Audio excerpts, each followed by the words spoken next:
Hello everyone, it's that college football guy back with another video. Well, I want to apologize for yesterday not posting a video. We had a little bit of a health scare here at the house. Uh, my son a few days ago was told not be in school because kids on his bus contracted COVID, which happens a lot. What we didn't know until yesterday, which got everybody freaking out because he had his test results done at the doc, and the doc, because of back time, didn't let us know. So basically couldn't find what was going on. Found out the fact that the three kids on the bus not only had COVID but also had pneumonia with it, which is not good. If you have one and have both, is not good.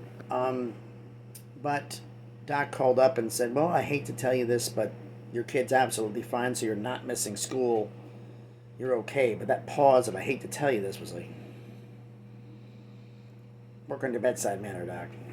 Just work on your bedside manner. Some of the kid's fine. But health scare plus moving and packing stuff up, lost track of time, didn't have time to post a video, so I apologize for that. But we got one to get into, which is a coaching carousel update.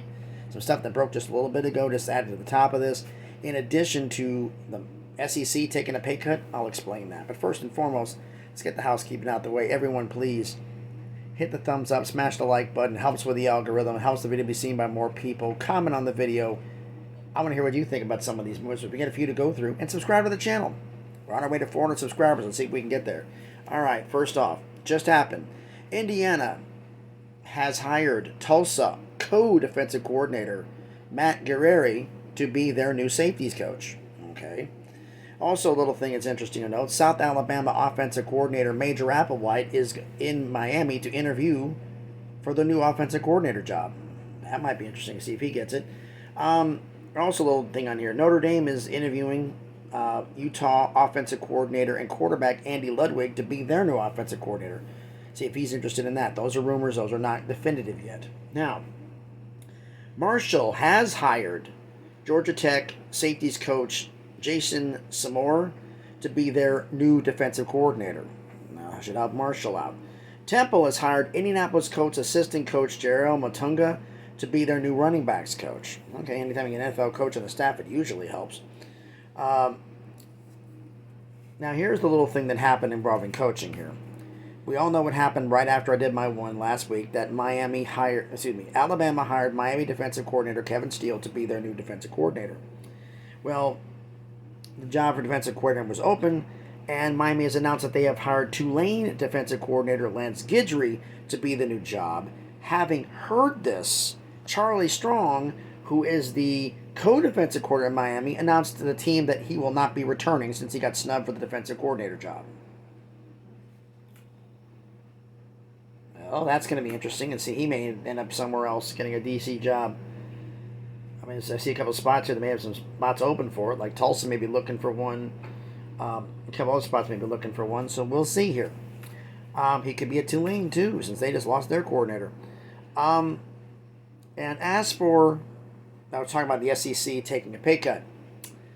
The SEC, that they announced the fact that SEC schools generated $721.8 million in revenue, which is $49.9 million per school for this previous fiscal year ending in August. The previous year, they generated $764.4 million, which is $54.4 million a school. So that means that this past college season, prior to this past college season, which would be the 2021 college football season. So this ends August of 22. That's not counting the past season. So it's September, basically September of, I guess they're doing it September of September 21 to August 22. That means to be September of 20 to August 21, which means during part of COVID, they made $54 million, and they made $49 million last year. And this past season, we won't find out what they made this past season with Georgia winning their second national championship until about this time next year. So basically, they lost $4.5 million in revenue, primarily because of bowl games. That's interesting. Do I think this is going to be a trend? No, especially with Oklahoma and Texas joining. But we won't find out. Think about this, folks. Oklahoma and Texas are going to be joining not this season, but next season.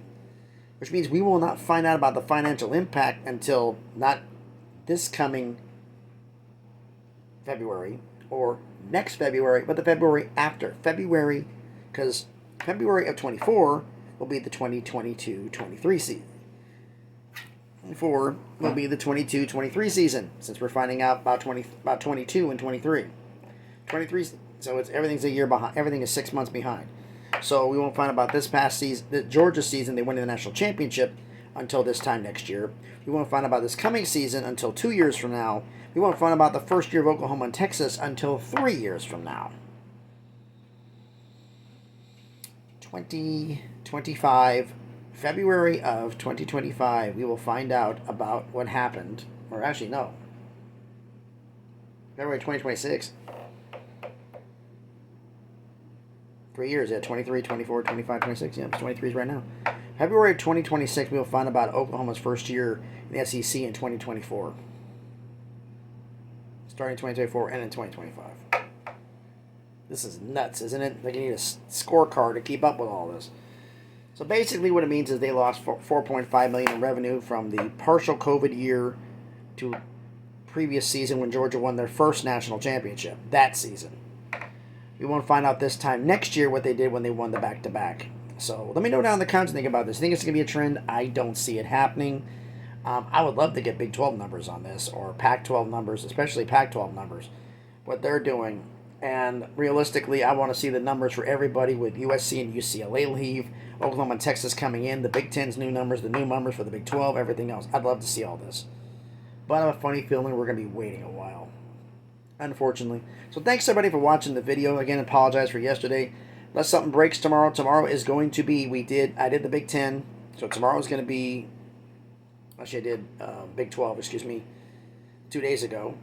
Big 12's non-con, which means tomorrow's going to be the Pac-12's, SEC on Monday, and then we've got, unless some new breaking news comes in that pushes everything back, it's going to be, we're going to have the American, the Mountain West, and the Sun Belt, Tuesday, Wednesday, Thursday next week. But I have a funny feeling we have some college football news coming in, because we might be getting news about their TV contract, because that was $35-40 million contract deal. It's going to be the same as this. That whole rumor, now we've got points to the fact that it may not even be that. It may not even be the 25. It could be even less.